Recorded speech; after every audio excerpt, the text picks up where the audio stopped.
전라북도의 어느 한 공장. 지금 테이블에 남동생과 그 누나가 누군가를 기다리고 있습니다.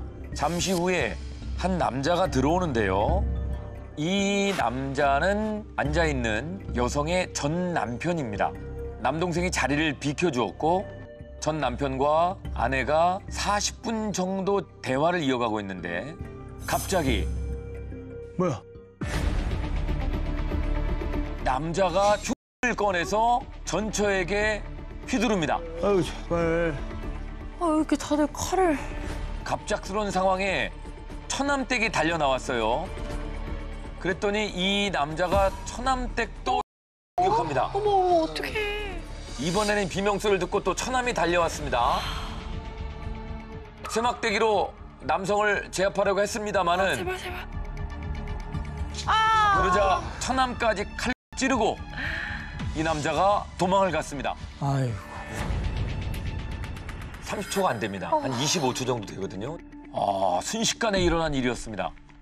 네, 저 범행으로 처남 같은 경우에는요 전신이 이제 칼에 찔렸습니다. 그래서 약 8주의 치료를 요하는 그런 심각한 상처를 입었고요. 처음에 공격당한 아내 그리고 그 이후에 달려왔다가 다시 칼에 찔린 처남댁 두 분은 결국은 사망했습니다. 과다출혈로 인해서 사망했습니다. 그리고 나서 이 남성이요, 막 도주했잖아요. 한 1km 떨어진 이웃 마을에서 옷에 막 피가 전신 다 묻어있는 피칠갑이라고 하죠, 표현상. 그런 상태로 발견이 됐거든요. 그리고 그 사람들한테 내가 사람 죽였으니까 경찰에 신고하세요. 뭐 이렇게 얘기를 했다고 합니다.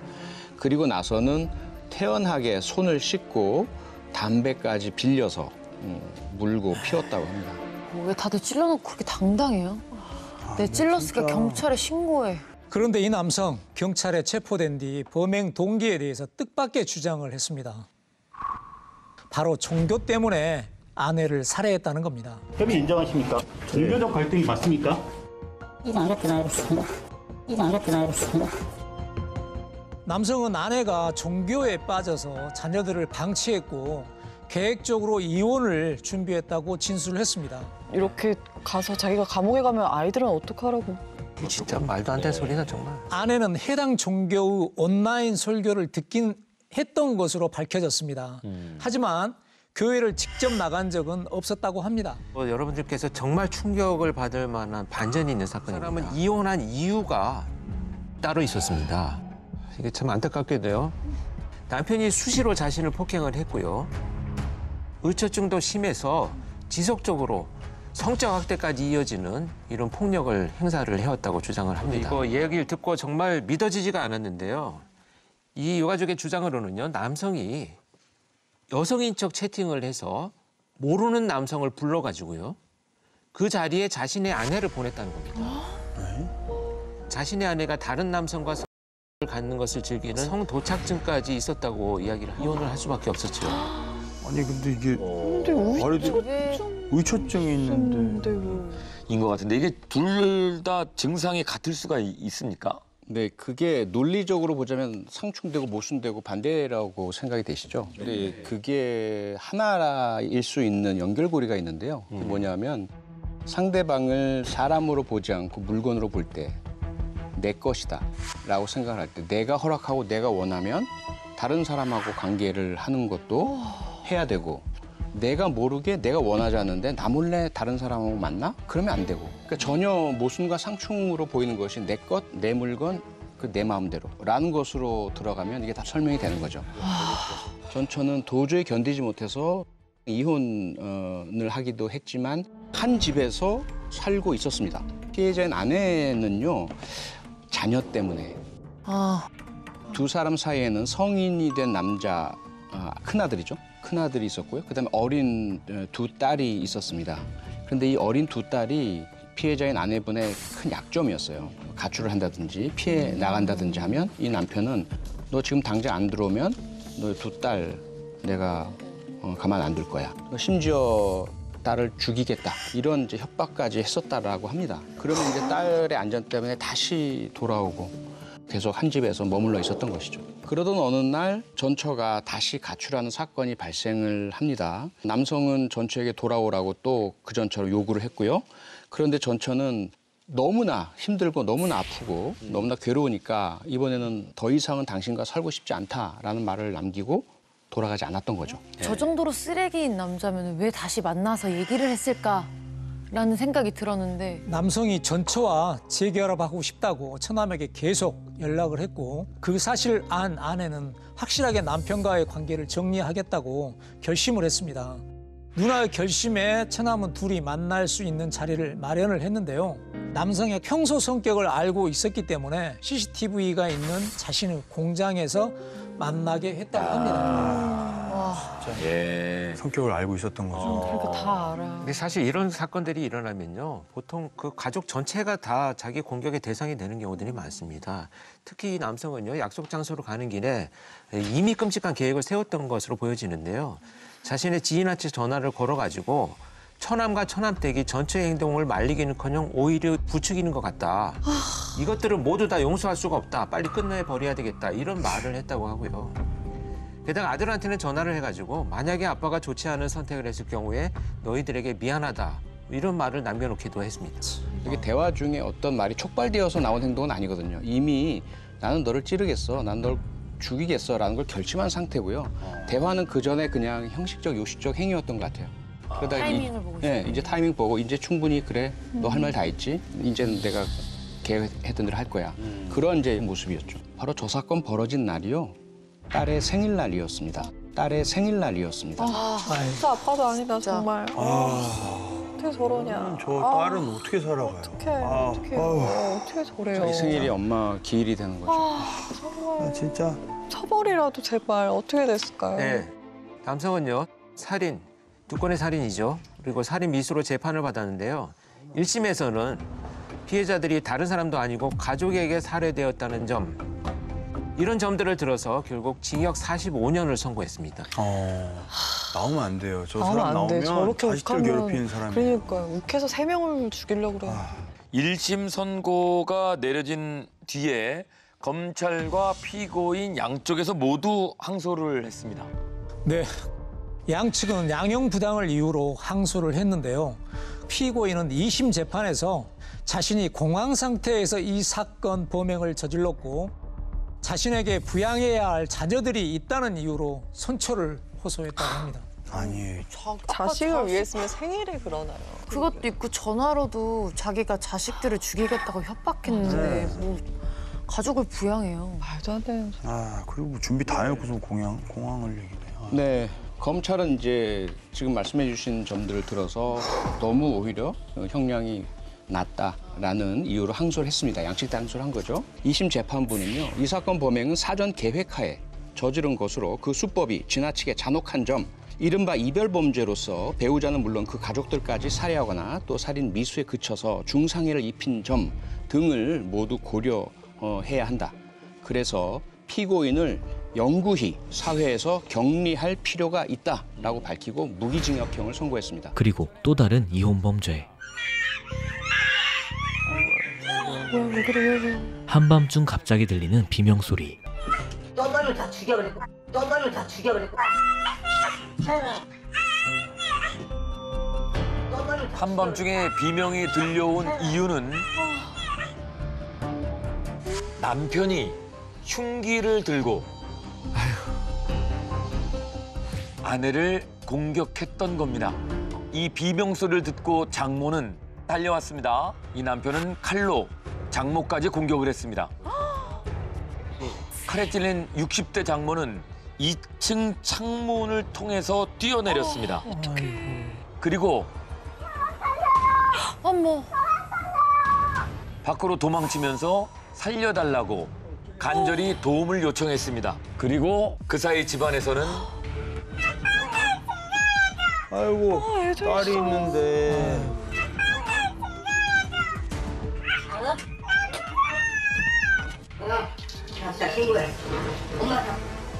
아유, 어떻게 저래요? 9살 딸이 9살밖에 안 됐어. 겁에 질려서 위협을 당하고 있는 상황이었습니다. 와, 저런 있네 어떻게? 그리고 심지어 남성은 흉기를 들고 장모를 찾아 나서는데 구급차가 도착을 했고요. 구급대원들이 서둘러서 집 안으로 들어갔습니다. 그러나 이미 아내는 사망했습니다. 그로부터 사흘 뒤에 수원의 한 모텔에서 이 남편이 포착됐습니다. 도망 다녔어. 이를 알고 경찰이 모텔을 습격했고요. 이 남편을 체포했습니다. 장모는 사위에게서 도망치는 데는 성공했지만 이 도망치기 전에 사위가 휘두른 칼에 복부를 찔려서 크게 다쳤습니다. 게다가 2층에서 지금 뛰어내렸기 때문에 뼈가 골절되면서 4주 이상의 치료가 필요한 중한 상해까지 입었습니다. 겉으로 봤었을 때 엄청 자상한 남편이라고 했는데 도대체 왜 이런 일이 생긴 거예요? 사실 이 부부는 재혼 가정이었습니다. 9살의 어린 딸이 있었던 30대 아내, 이 사망한 아내는 같은 아픔을 겪은 남편을 만나서 재혼을 했습니다. 그러니까 이제 남편하고 아내가 둘 다 재혼이에요. 이런 상태에서 결혼을 했는데 사건이 벌어지기 전까지 약 5개월 동안의 결혼 생활은 이 남편이 의붓딸한테 아주 자상한 아빠의 모습을 보여주면서 단란한 가정으로 소문이 자자했다고 합니다. 그런데 실상은 부부 사이에 해결되지 않았던 갈등이 존재하고 있었습니다. 오래전부터 모바일 게임에 빠져 있었거든요. 그래서 한 달에 무려 100만 원 가량을 이 게임에 다 썼는데 매달마다 게임에 100만 원 이상씩 소비하던 남성. 그 돈을 모두 아내에게서 받아서 썼던 겁니다. 심지어 남편은 아내 몰래 외도까지 하고 있었고요. 그렇게 아내에게 받아간 돈의 일부는 내연녀들을 위해서도 썼습니다. 미치겠다 진짜. 남편, 이 아내에게 당신은 내 금고야 라는 말을 하면서 계속 돈을 요구했었고요. 그러자 아내는 자기가 가진 돈을 다 주고 나서 모자라니까 대출까지 받아서 남편에게 돈을 달라는 대로 다 주기도 했다고 합니다. 그리고 이제 이 남편은요, 음주운전이 적발되어서 면허가 취소된 상태였거든요. 그런데 아내가 준 돈으로 아내 명의로 차를 구매해서 또 무면허 상태죠. 타고 다니기도 했습니다. 무려 2,300만 원의 대출 빚까지 생겼다고 합니다. 더 기가 막힌 거는요. 아내가 남편에게 대출받은 돈을 갚을 것을 요구하자 남편이 불같이 화를 내며 이혼을 요구했던 겁니다. 두 사람의 갈등이 극에 달했던 당시에 녹음된 통화 내용이 있습니다. 그 내용을 같이 한번 들어보실까요? 남편이 일방적으로 이혼을 요구했고 아내는 이를 거부합니다. 왜 오빠 혼자서 나한테 협의하러 갖다 드리겠냐고. 그러면은 협의를 했을 때 협의해서 아니 나 그냥 이혼합니까? 아니 무조건 헤어지자가 답이 아니야. 난 답이야. 예, 자, 또 다른 날입니다. 아니 끝났다고. 나 너 이제 안 만난다고 이제. 끝났다고. 끝난다고. 일방적으로 그 화를 내면 어떡하냐고. 야.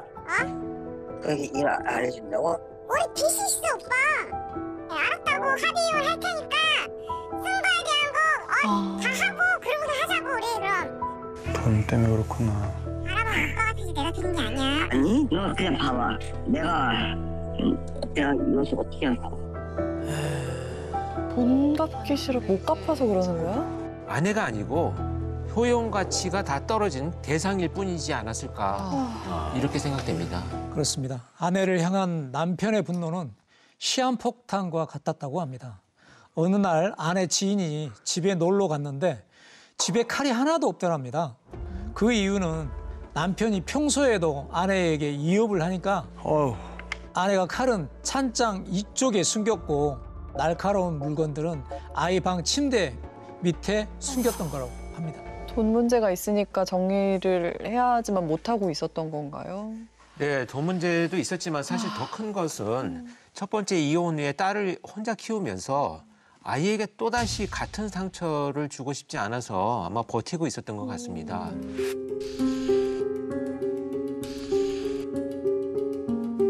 행복한 가정 속에서 아이가 잘 크기를 바라는 엄마의 마음으로 아마 이렇게 혼자 버티고 있었을 것이라 이렇게 보여집니다. 자신의 아내를 무참하게 살해하고 또 장모까지 쫓아가서 살해하려고 했던 이 가해 남편, 그 이후의 행동을 이제 경찰이 수사해서 밝혀냈는데요. 사건 직후에 자신의 누나 집으로 갑니다. 이 남편이 평상시에 휴대전화 2개를 사용하고 있었거든요. 이 휴대전화의 위치를 경찰이 추적할 것이다 라고 생각을 하고 하나를 누나에게 맡깁니다. 그리고 나머지 한 대는 전원을 꺼버립니다. 그리고 나서 이제 피가 묻은 옷을 전부 다른 새 옷으로 갈아입고요. 또 도피 자금으로 쓰기 위해서 누나한테 현금을 최대한 받아가지고 다른 지역으로 도피했던 상태였던 거죠. 딱 봐도 동생이 무슨 사고를 쳐도 쳤겠다라는 거를 알 수 있었을 것 같은데 말리지는 못할 망정 지금 도주를 도와주는 게 됐고 어떻게 보면 같이 범죄로 이렇게 도피죄를 도와주는 꼴이 됐잖아요. 네, 경찰은 수사 전담팀을 꾸린 뒤에 남편이 몰고 나간 아내 명의의 차량 번호와 남편의 인상착의 등이 담긴 정보를 택시 기사들에게 공개해서 제보를 부탁하기도 했습니다. 택시 기사님들한테 이렇게 범인 제보를 따로 요청을 할 수가 있나요? 예, 그렇습니다. 협조 요청을 하는 건데요. 저희들이 택시 회사로 요청을 하게 되면은 손님으로 탄 사람들의 인적사항을 확인할 수가 있잖아요. 얼굴이라든지 인착이라든지 그렇게 해서 바로 신고가 접수되면 검거할 수가 있습니다. 네, 이렇게 여러 방면에 걸친 경찰의 끈질긴 추적 끝에 결국 이 가해 남성 위치가 파악이 됐습니다. 사건 발생 사흘 뒤였는데요. 경찰관들이 출동을 해서 현장에서 체포를 했습니다. 기소가 되어서 재판이 열리게 되었습니다.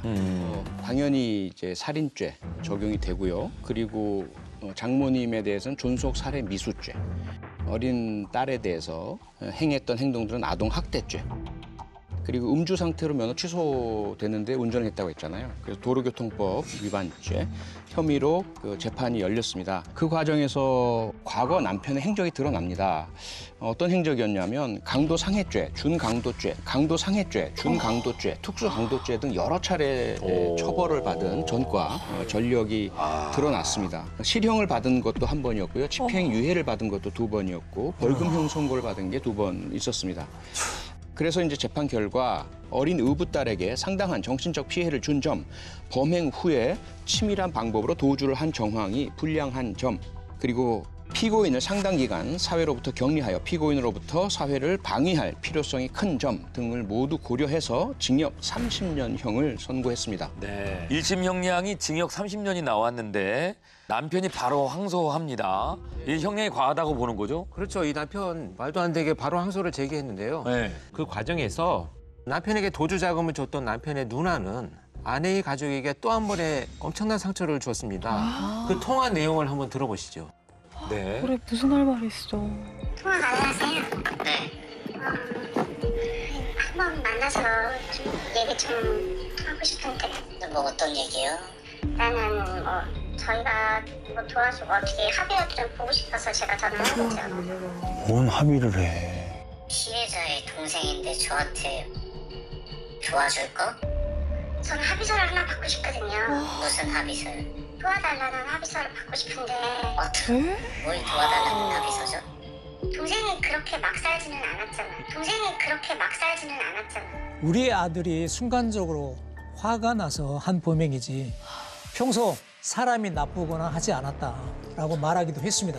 집안이 그런 거예요. 집안이 그래. 그러니까 이게 분명히 어린 시절부터 어떠한 혼나야 될 잘못을 했을 때 다른 방식으로 해서 그 잘못이 계속 커지고 사람을 죽였는데도 이렇게 말하는 게 아닌가.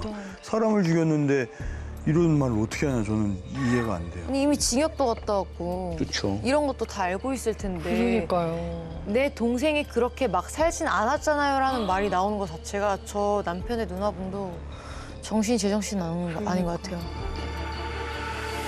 어떻게든 가정을 지키고자 했던 여성은 한 남성의 이기심으로 목숨을 잃게 됐고요. 9살 어린 딸 역시 하나밖에 없는 엄마를 잃게 됐습니다.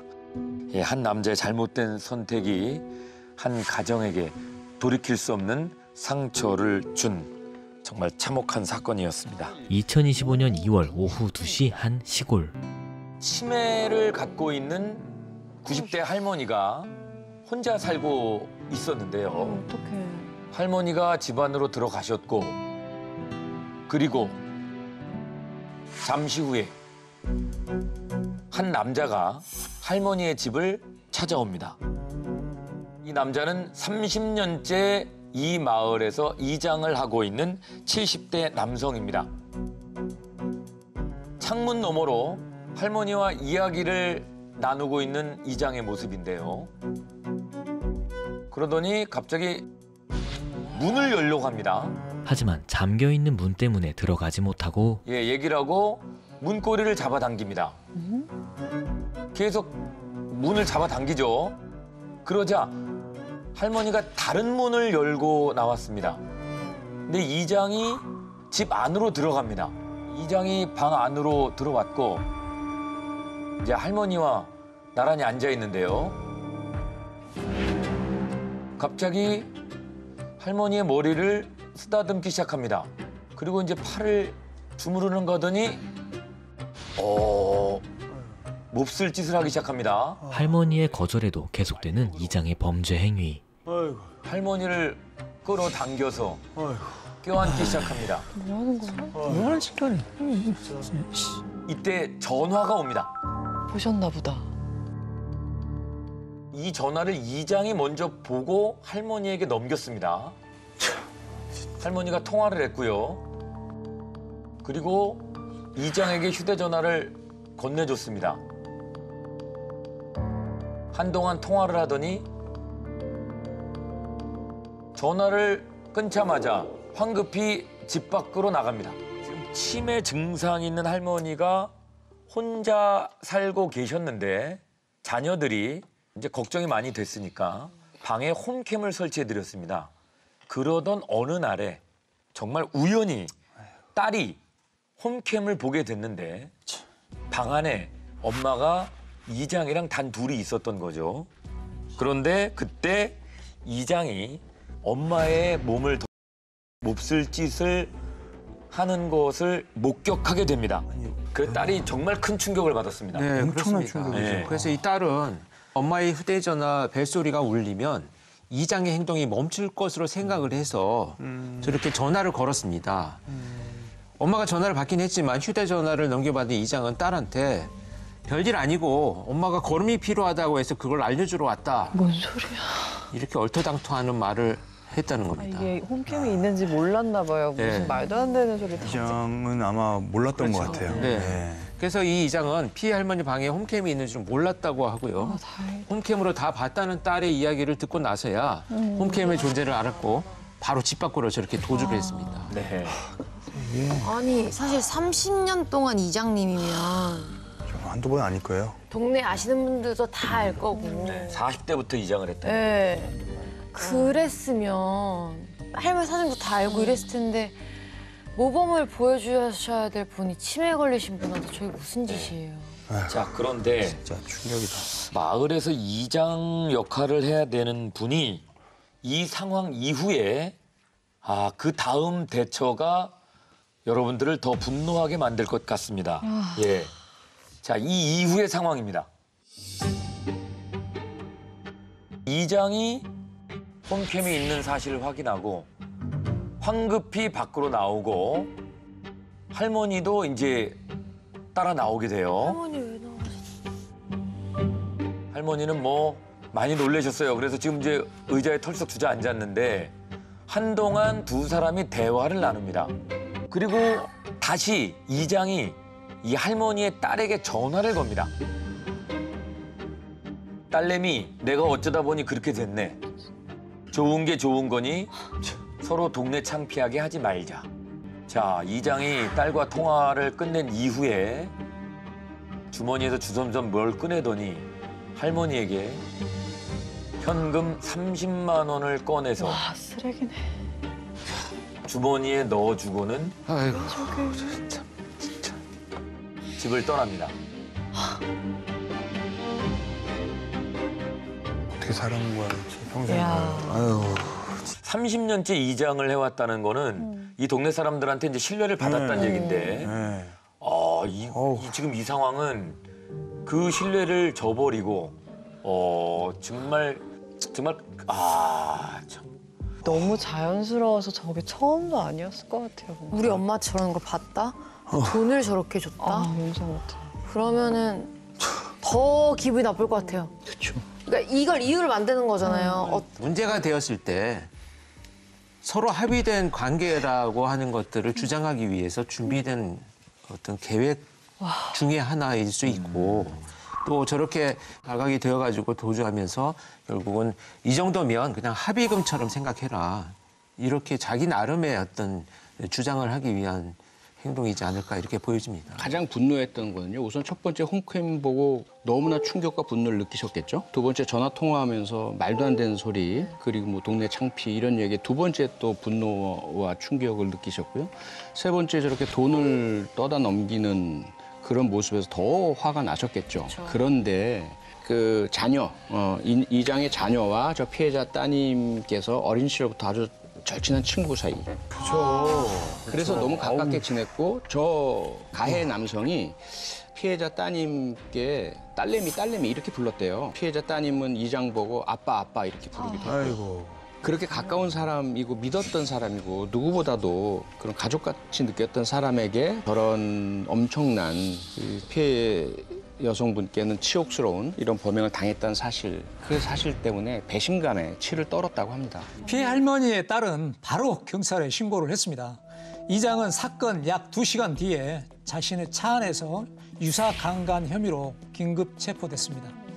하지만 이장은 술에 취해 그런 행동을 했던 거라고 진술했습니다. 체포가 되고 수사가 시작되니까 이장의 자녀는 피해 할머니의 딸에게 지속적으로 전화를 걸어왔습니다.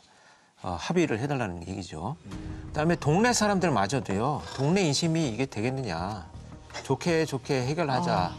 이렇게 해서 일부 동네 주민들도 그냥 합의할 것을 제안을 하고 있다고 합니다. 다 문제다, 다 문제야. 정말 아니 그런 사람을 믿고 계속 이장을 시키려고요? 아니 근데 이제 뭐 물론 그 동네 주민들 입장에서는 어느 정도의 범죄인지가 확실히 드러나지 않았기 때문에 이걸 본 적이 없죠. 조금 추상적으로 생각했을 수도 있겠지만 성범죄라고 하는 것은 경찰에 체포될 정도면 어찌됐건 사소하고 크고 이런 구분할 문제가 아닙니다. 성범죄는 그냥 성범죄예요. 뭐 큰 범죄가 성범죄가 되고 작은 범죄는 성범죄가 아니냐 이런 건 없지 않습니까? 이런 경우에는요. 초범일 경우라도 실형이 선고될 것으로 보여집니다. 성폭력 처벌법 위반, 이게 주거침 및 묘사강간이 적용될 수 있을 것 같은데요. 이 경우에는 법정형이 무기징역 또는 7년 이상의 징역입니다. 그래서 합의를 본다고 하더라도 3년 6월의 실형, 뭐 합의를 보지 못한다면 징역 5년 정도의 실형이 예상되는 상황입니다. 이 피해 할머니께서는 저 사건 피해 충격 때문에 트라우마로 인해서 자신의 집에 들어가지 못하시고 계신데요. 그래서 아들 집에서 임시로 지금 기거를 하고 계신데 이 사건 발생 이후에 그 피해자 따님께서 바라시는 게 딱 한 가지가 있대요. 사과? 너무 슬픈 걸 바라시는데요. 치매인 어머니가 이 피해의 사실 자체를 완전히 기억에서 지우는, 치매로 인해서 기억이 없어지는 이렇게 되기를 바라신다는 그런 말씀을 전했습니다. 만약에 제정신이 돌아올 때마다 저 기억이 떠오른다고 생각하면 우리 엄마의 삶이 너무 힘들 것 같고, 그리고 저 이장님의 딸이 계속 전화 왔다고 했잖아요. 전 사실 아까 무슨 생각했냐면 어렸을 때부터 친구로 지냈는데 이거를 얘한테 뭐라고 설명해야 될까 고민을 하고 있었을 것 같거든요. 근데 그렇게 전화 왔다니까 정뚝떨. 너무 충격적인 사건이에요, 정말. 노인을 향한 이런 성범죄도 많이 일어난다고 들었는데 맞나요? 맞습니다. 지난 5년 동안 60세 초과 노인 대상 성범죄는 4천여 건이나 벌어졌습니다. 성폭력이라고 우리가 하잖아요. 여기서 이제 중요한 게 성보다도 폭력이 본질이란 거예요. 그럼 저 이장의 행동은 무엇일까요? 성욕이 발동됐다? 뭐 테스토스테론, 성호르몬이 많이 나서 주체를 못했다? 전혀 그렇지 않잖아요. 자기가 남성으로서의 어떤 자신감? 이런 부분에 대한 무력감을 느껴 남성성의 손상을 느낀 겁니다. 그래서 이것을 폭력의 방식으로 자기가 남을 통제하고 지배하고 마음대로 하고 싶은 것이죠.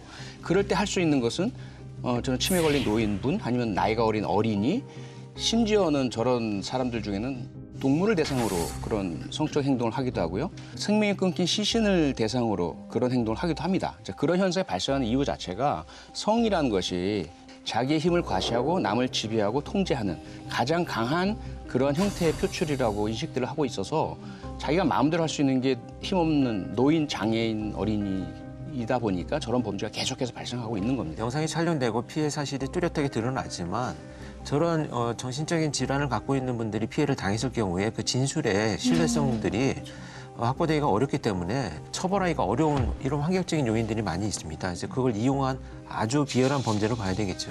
2025년 5월 새벽 1시경 한 아파트의 CCTV. 장면인데 뭐야? 저기 지금 복도 유리창 쪽에서 예, 복도 창문 쪽에 한 남자가 나왔습니다. 저기 4층이거든요. 걸터 앉았어. 그 창문에 걸터 앉았어요. 창문에 걸터 앉아있던 남성은 뛰어내려 벽을 타고 옆집으로 들어가는데 집으로 넘어갑니다. 무서워. 저게 돼? 그리고 열려있는 창문 베란다로 들어가는 한 남자. 목숨 걸고 하는데? 자, 여기서 내려오면서 옆쪽으로 가는 시간이 15초. 자, 밤 12시 57분. 홈캠인가? 홈캠입니다. 자, 베란다를 통해서 한 남자가 방 안으로 들어오죠. 너무 무서워. 네. 신발을 벗고 흔적을 남기지 않기 위해서 손에 들었습니다. 사람이 없는 거 사람이 없는 거예요? 네, 사람이 없어요. 무서워. 그 서랍을 뒤지기 시작합니다. 확인 다 했나 보다, 사람 없는 줄. 네, 그리고 한 3, 4분 만에 빠져나갑니다. 그리고 나서 15분이 지났습니다. 이 사람 다시 베란다 창문을 통해서 들어갑니다. 아니, 같은 반복 아니에요? 네, 같은 사람입니다. 같은 집이고요. 아니, 근데 아까 장면 아니에요? 아까 서랍장을 뒤졌는데 또 뒤집니다. 왜요? 저분이 뭘 좀 더 깊이 뒤집니다. 그리고 그가 훔친 것은 바로 여성의 속옷이었습니다. 야, 저거 가져가려고 목숨을 거냐? 자, 그리고 나가기 전에 베란다 문을 소매로 쓱쓱 닦습니다. 자기의 지문 흔적이 나보니까 네, 본인의 흔적을 지우는 치밀함까지 보였던 도둑입니다. 무서워. 그리고 현관문을 통해서 또 나가는데요. 그런데 또? 20분 뒤에 이 남자 또 들어옵니다. 그만해라 진짜. 야, 너 죽는다 그러다. 이 남자 또 들어옵니다. 그만해라 진짜. 아니. 죽는다 그러다. 3차 침입. 여기 엔진 오일을 발라놔야 되겠네. 또다시 들어와서 아니, 서랍을 또 뒤집니다. 아까 뒤졌던 자리인데요. 스릴을 즐기나? 네. 왜 저렇게까지 하지? 그리고 자연스럽게 현관문을 나갔습니다. 왜 저러는 거야? 예, 30대 남자가 1시간도 안 되는 사이에 무려 3번이나 2명의 여성이 사는 집에 무단 침입해서 서랍과 빨래통을 뒤져서 속옷을 훔쳐간 사건이었습니다. 마지막으로 이 남자가 현관문을 나서고 나간 정확히 7분 뒤에 집주인인 여성들이 귀가했습니다. 마지막 3번째 들어왔다가 나간 이후 7분 후에 집주인이 왔습니다. 만약에 마주치면 그러니까 무슨 뭐 생각이 없더라도 막 걸렸다는 마음 때문에 또 다른 범행이 있을 수 있잖아요. 네. 아니 이 집 구조도 너무 잘 알고 있고 약간 뭔가 알고 지냈던 진짜 뭐 이웃 사이던가 아니면 뭐 네, 범인은요 여성들의 아파트 뒷동에 살고 있던 일면식도 없는 이웃 남성이었습니다. 일면식이 없어. 아파트 뒷동. 네, 그렇습니다. 같은 동도 아니고 그렇죠. 남자만 지켜봤다. 네, 계속 뭐 관찰하고 저 문이 열려 있나 안 열려 있나. 네네. 그래서 범죄 현장에서 이거를 이제 편면식이라고 합니다. 편면식 한쪽만 알고 있는 거죠. 아하. 아니 도둑이랑 마주치지 않았는데 홈캠도 설치돼 있는 거 보니까 뭔가 그 전에도 뭔가 있었나요? 어떻게 알았던 거예요, 도둑이 든 걸? 분명히 문을 닫고 갔는데 베란다 문이 열려 있는 게 수상하다고 생각을 해서 홈캠을 확인을 했습니다. 낯선 남성이 무려 3번이나 자신들의 집에 들어와서 속옷을 챙겨 나가는 장면을 보게 된 겁니다. 너무 놀라서 바로 경찰에 신고를 했고요. 아마도 이 여성들만 살다 보니까 여성들이 이제 홈캠을 따로 설치를 해놨던 것 같습니다. 사실 알고 들어온 건지 혹시 알고 들어온 거면 어떻게 한 건지도 궁금해요. 근데 피해 여성들의 추정은요. 평상시에 이 여성들이 창문을 열어놓고 생활을 하고 계시대요. 그러다 보니까 아마도 저 뒷동 남성이 계속 열린 창문으로 지켜보면서 이 여성들의 생활 패턴, 언제 나오고 언제 들어오고 이런 것들을 파악하고 있었던 것이 아닌가. 그리고 나서 아마도 늦게 들어올 것이다 라는 예상하에 침입을 한 것이 아닌가라고 이 여성들이 추정을 하고 있습니다. 네, 피해자 입장에서는 그렇겠죠. 우리를 지켜보고 그다음에 계속해서 그런데 법적으로 따지자면 스토킹에 그 3가지 요소가 있다고 말씀드렸잖아요. 예, 공포심이 조장이 돼야 되고 지속적이어야 하고 반복적이어야 하고 쫓아다니고 또 선물하고 연락하고 할 때에 피해자가 공포심을 느끼는 것을 상정하고 법을 만들었는데 저런 상황을 상정을 못한 거죠. 피해자들이 모르고 있다 보니까 오히려 더 끔찍한 건데 피해자들이 자신을 지켜보고 누군가 지켜보고 있다는 것을 모르다 보니까 스토킹 범죄의 요건에 들어맞질 않는 거예요. 그다음에 그것이 얼마나 지속되었는지 반복되었는지 추정은 하지만 지속적으로 지켜봤다, 지속적으로 와서 살폈다, 방문했다, 이건 또 입증이 안 되다 보니까 스토킹 범죄 혐의는 적용될 수가 없습니다. 왜 3번에 나눠서 훔쳐간 건지 그 부분이 진짜 수상하거든요. 자, 일단 첫 번째 침입에서는요, 서랍과 빨래통을 뒤지기만 했습니다. 두 번째 침입에서는 여성의 속옷을 결국 챙겨가지고 뭐 냄새를 맡는다든지 변태적인 행동을 하게 되고요. 베란다 문에 남아있을 지문을 닦아내고 세 번째 침입에서는 서랍 등을 뒤지는 행동을 합니다. 이 행동들의 면면한 연결고리들을 보면 한 번에 다 완성하지 못한 것들을 완성하는 행동들이에요. 그러니까 이제 물건이 있는 걸 확인을 하고 거주자들이 들어올 것이 예상된다든지 시간이 바깥에서 소리가 난다든지 하면 중단하고 도망을 갔다가 다시 관찰을 하고 다시 또 침입하고 자기가 설정해 놓은 심리적 시간이 있습니다. 그 시간만 딱 안에서 머무르는 것 같은 이런 태도로 보여지거든요. 우리가 예상한 대로 그동안에 이 피해 여성들이 사는 이 집의 패턴들을 계속 관찰하고 감시하고 나름대로 준비했던 이 계획범죄로 봐야 되겠습니다. 잡혔다는 거죠? 그렇습니다. 체포된 남성은 처음엔 자신의 범행에 대해서 술에 취해 기억나지 않는다고 진술을 했다고 합니다. 하지만 경찰이 CCTV 분석한 결과 남성이 집 내부를 침착하게 살피고 민첩하게 움직이면서 만취 상태로 보기 어렵다는 판단을 내렸습니다. 만취였으면 떨어졌죠. 야간 주거 침입 절도죄를 적용해서 구속영장을 검찰에 신청을 했습니다. 그런데 검찰에서는 반려를 했습니다. 왜요? 왜? 그 이유가요, 초범이다. 그리고 도주 우려가 없다. 라는 것이 영장 기각의 사유였고요. 그래서 주거 신체 수색 혐의까지도 추가해서 그래서 다시 한번 영장을 재신청했습니다. 이번에는 검찰이 법원에 청구를 했어요. 그런데 이번엔 법원이 영장을 기각했습니다. 그리고 나서 도저히 이 상태로 피해자들이 살 수가 없다라는 것 때문에 경찰이 유치장에 구금을 할 수 있는 조치인데 이것도 법원의 승인을 받아야 돼요. 그런데 법원이 다시 또 승인을 거절했습니다. 말이 되나요? 아, 자기 집이었어 봐. 증거 인멸 우려가 없다는 거죠. 도주 우려가 전혀 없다는 것이고요. 그리고 상당히 겁먹고 반성하는 모습을 보이기 때문에 재범의 우려도 낮다. 라고 법원은 봤다라고 이렇게 기각 사유를 밝히고 있습니다. 결국 그래서 이 남성 불구속 상태로 수사를 받게 된 겁니다. 도주 우려가 없다는 게 너무 무서운 건데 차라리 도주라도 해서 없어져야지 계속 뒷동이 있다고 생각하면 너무 끔찍한데요. 나 너무 무서울 것 같아. 또 집에 못 들어갈 것 같아. 그래서 경찰에서 도저히 이 상태로는 안 됩니다라고 해서 다시 이제 법원에 요청을 했더니 법원에서 딱 하나 그래 그러면 그것은 받아들여 줄게. 그게 뭐였냐면 접근 금지 명령이에요. 가해자로 하여금 피해자 주거지 100m 이내에 접근하지 말라라는 접근 금지 명령을 승인을 해줬거든요. 그런데 문제는 범인의 집이 피해자의 집으로부터 불과 30m 거리에 있었던 겁니다. 이미 그 100m 안에 있잖아요. 그거 어떤 의미인 거예요? 그럼 이 사람이 이사 가야 되나? 근데 접근 금지 명령은 자신의 주거지, 자신의 근무지에 있을 때는 적용이 안 되거든요. 앞서도 제가 이제 스토킹 행위 처벌법 적용이 어렵다고 말씀드렸지만 가장 이제 대한민국에서 조금 이런 범죄 현장에서 문제가 되는 것이 이게 형사사법, 형사소송법의 기준으로 눈으로 자꾸 본다는 거예요.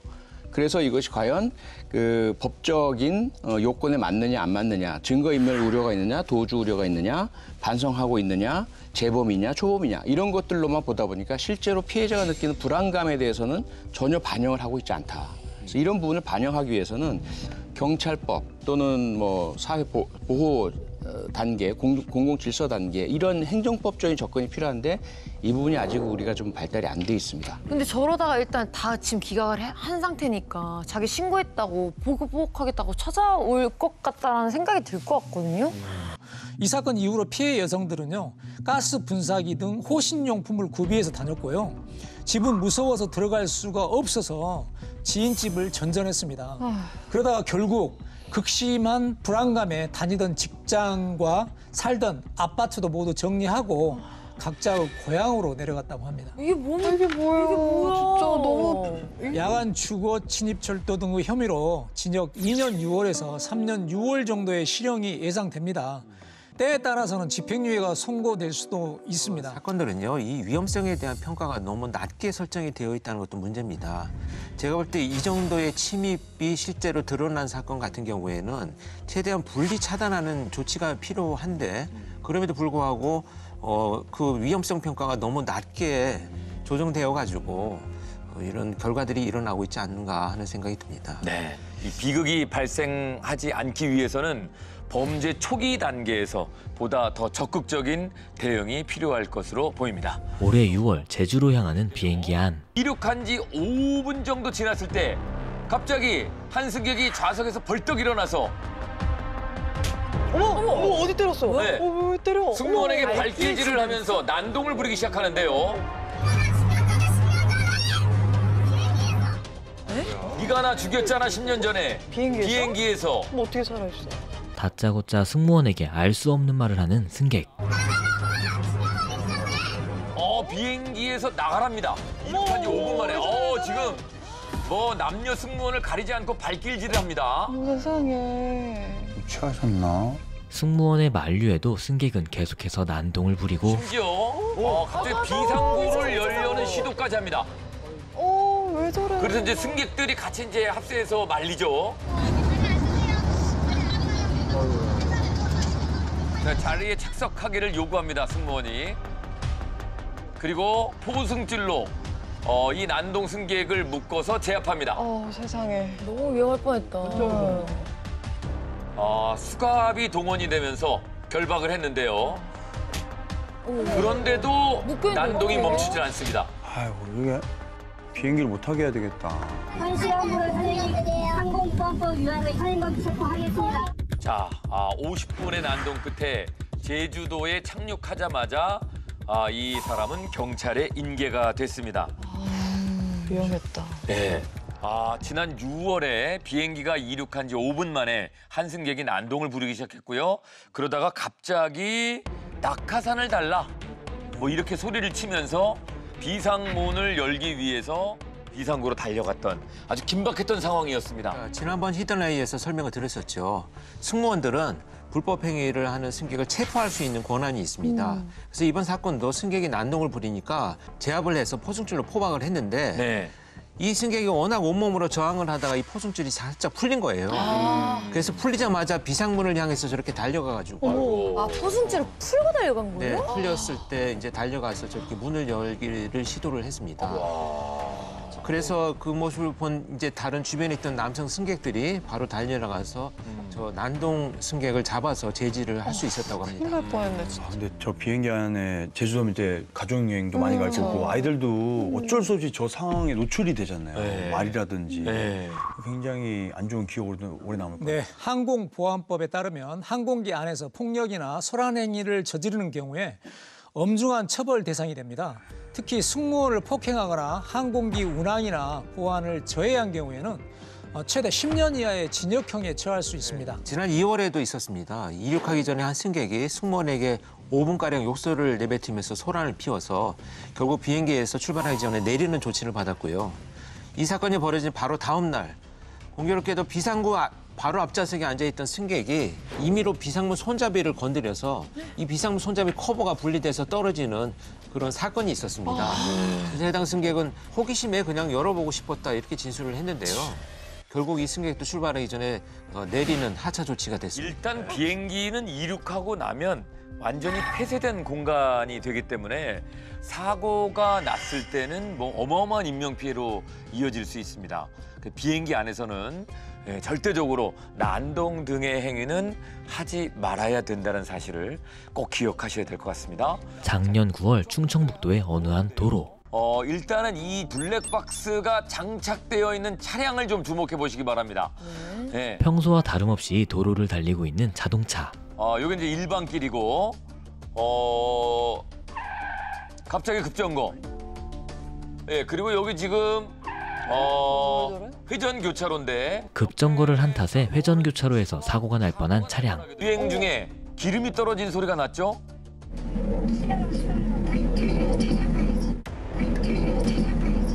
에이? 훔치차인가 그래서 봐. 다른 차를 찾기 위해서 이 운전자가 지하 주차장으로 진입합니다. 여기 있다. 자, 그리고 이거 옮겨 탄 차입니다. 차를 옮겨 탔고 어떻게 신호 걸려요? 그리고 운전을 하다가 주차를 하는데 아이고, 뭐야. 지금 다른 차를 들이받고 운행을 멈춥니다. 그리고 차에서 내려가지고 어디론가 떠나가요. 근데 자세히 보니까 에? 초등학생입니다.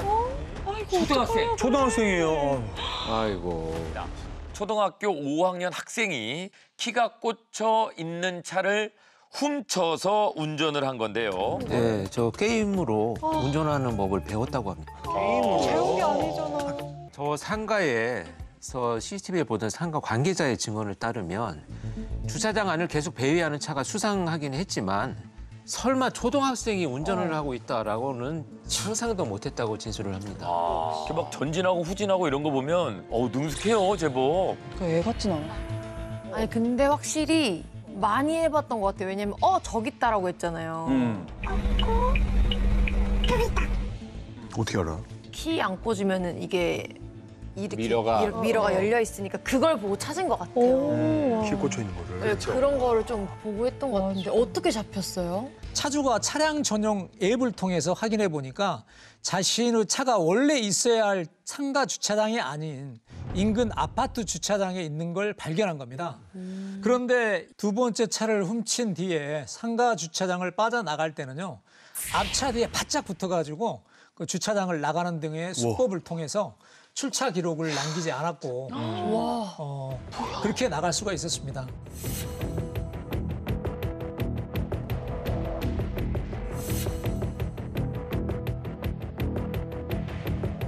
그리고 나서 차주가 바로 경찰에 신고한 덕분에 차를 탈취해간 초등학생을 검거할 수 있었습니다.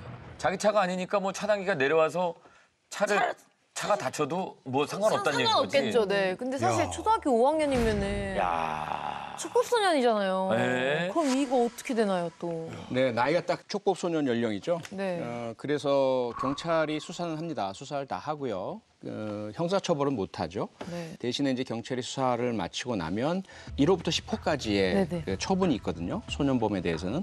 그중에 이제 하나를 내리게 될 텐데 과거에 유사한 그런 사례들에 비춰본다면 아마도 1호 처분이 이제 보호자에 대한 감호 위탁 처분이에요. 보호자에게 잘 교육 훈육을 해주세요라고 이제 돌려보내주는 거죠. 그것과 함께 4호 처분, 1년에 해당되는 단기 보호관찰 처분이 함께 병가될 것으로 그렇게 좀 예상이 됩니다. 네.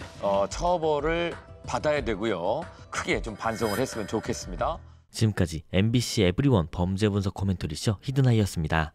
히든아이는 매주 월요일 오후 7시 40분에 만나볼 수 있습니다. 이상 좋은 영화였습니다.